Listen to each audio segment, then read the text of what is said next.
দেখো ঘুম থেকে উঠেই দেখছি মা, কাকিমা, শাশুড়ি সবাই মিলে কাটাকুটি শুরু করে দিয়েছে। আজকে আমাদের রান্না পুজো, আর এই রান্না পুজোর রান্নাগুলো এত ভালো হয় ঠাকুরের উদ্দেশ্যে।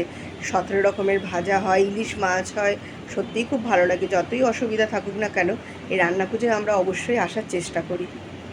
দেখো সবাই মিলে কাটতে বসে পড়েছে, আর কত রকমের সবজি কাটা হচ্ছে। আর তারপরেই মুসুর ডালটা বেশ ভালো লাগে বলো, যেটা সেই ঘন ঘন মুসুর ডাল হয়, ওটাও বেশ ভালো। ছাঁচি কুমড়ো, তারপর ওই কি হয় আর একটা ওই টক, চালদার টক হয় না? চালদা কেটেছো? কুমড়ি মানে এই চাল কুমড়ো দিয়ে কুমড়িগুলো হয় না? ও হুম, কত রকমের রান্না হয় দেখো। তা আগে তো আরও ঘটা ছিল তাই না? এখন তো আর অত নেই। হুম হুম। আমাদের মারও তো পিসি ওই মা ছিল।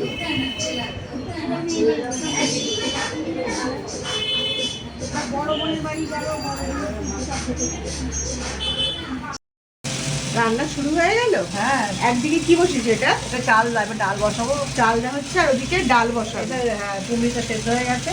আচ্ছা, তারপরে কাঁকল ভাজবো, মাছের টক হবে, ওগুলো এইদিকে করবে না? হ্যাঁ হ্যাঁ। আর এই যে এখানে মুসুর ডাল কি করেছে, ওখানে ভিজিয়ে রেখেছে নাকি? না না, ভিজিয়ে রেখেছি, বসা করবো। ও, অনেকটা পরিমাণে মুসুর ডাল। হ্যাঁ, ভালো লাগে দেখি, একদম বসা বসা হয় তো ডালগুলো, বেশ ভালো লাগে। গো ভাজাভাজি শুরু। ওদিকে মা চালদা বসিয়ে দিয়েছে, আর ডাল বসাবে। আর এদিকে আমাদের কি আলু ভাজা হচ্ছে, তাই তো? হ্যাঁ, আলুটা অনেকটা তো হয়েও গেছে, অনেকটা। আচ্ছা, এখনো বাকি আছে। এদিকে সব ভাজা ভুজি, মাছ। একবার আলু ভাজা হয়ে গেছে? দুবার হয়ে গেছে। দুবার হয়ে গেছে, 3 নম্বর চলছে। আচ্ছা, কি গরম দেখেছো এখানটা? খুব গরম। এই যে এদিকে আমাদের দেখো রান্না পুজোর ভাজাভুজি চলছে। বৌদি এদিকে সব ভাজছে, আর মা নিচে ওই আর সব যেসব চালদার টক, তারপর আর কি হয় গো, ডাল, মুসুর ডাল, তারপর চালতার চাটনি যেটা, হ্যাঁ হ্যাঁ, আর ইলিশ মাছ ভাপাটাও হবে নিচে। হ্যাঁ, তেল ঝোল হবে, ওগুলো সব নিচে হবে। দেখো আমাদের রান্না পুজোর রান্না শুরু হয়ে গেছে। বৌদি এদিকে রান্না করছে, আর আমি ছাদে বসে আছি, দেখতেই পাচ্ছি।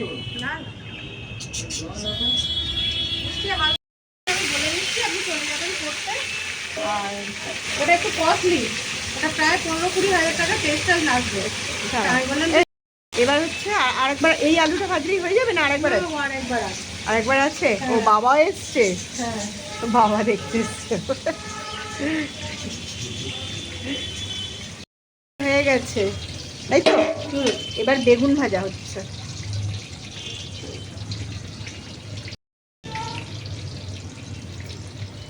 আলু ভাজা হয়ে গেছে, এবার বেগুন ভাজা।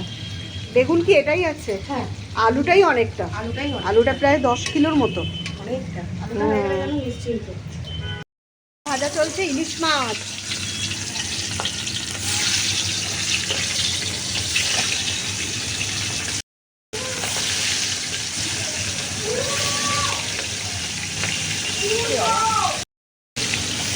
ও, ইলিশ মাছ হেভি গন্ধ ছাড়ছে গো। আছে? হ্যাঁ, আমরা তো কাছে আছি তো, আমরা পাচ্ছি না। হ্যাঁ,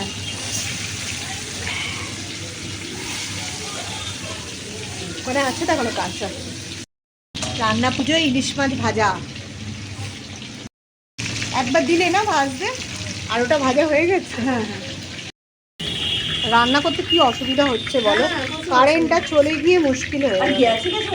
হ্যাঁ, আর এরকম ভাবে আলো জ্বেলে রান্না করা যায়? রান্না পুজোর রান্না আমরাও কি এই তো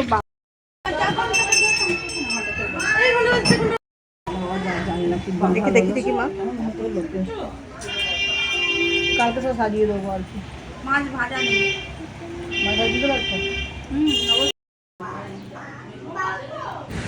রান্না হয়ে যাবার পর ঠাকুরের জন্য সব কিছু আগে একটু একটু করে তুলে রাখা হয়েছে, কেননা এটাই ঠাকুরকে সকালবেলা দেয়া হবে। আর এদিকে আছে গরম ভাত, তো 2 হাঁড়ি প্রায় গরম ভাত হয়েছিল। এখানে আছে ইলিশ মাছের তেল ঝোল। এই তেল ঝোলটা খেতে তো খুবই ভালো লাগে। তো আমাদের রান্না পুজোয় ইলিশ মাছের তেল ঝোলও হয়, আবার ঝালও হয়। তো দেখো, তারপর এদিকে আছে ইলিশ মাছের টক, আর এই যে মুসুর ডাল একদম বসা বসা করে করা হয়, আর চাল কুমড়ো দিয়ে কুমড়ি করা হয়।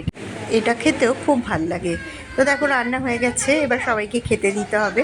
তাই সবাইকে আগে, বাচ্চাগুলোকে আগে খেতে দিয়ে দিল, তারপর আমরা সবাই খেয়ে নিলাম।